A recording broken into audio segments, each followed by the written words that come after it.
భాగ్యనగరంలో international dance festival ఘనంగా ప్రారంభమైంది. వివిధ దేశాలకు చెందిన కళాకారులు కార్యక్రమంలో పాల్గొన్నారు.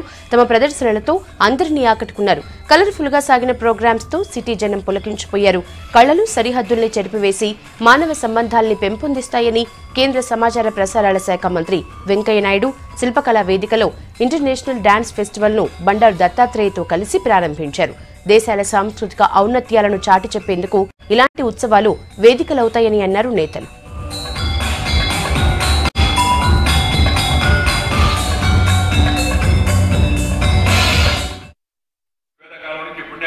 పురాణ కాలం నుంచి మన పూర్వీకులు అనుభవించి రంగరించి మేళవించి మనకు అందించిన వారసత్వం ఏక ఉందో ఆ నాటకము, ఆ పద్యము, ఆ గద్యము, ఆ సంగీతము, ఆ సాహిత్యము, ఆ వాయిద్యము, ఇవన్నీ కూడా విభిన్న రకాలైన కళలు.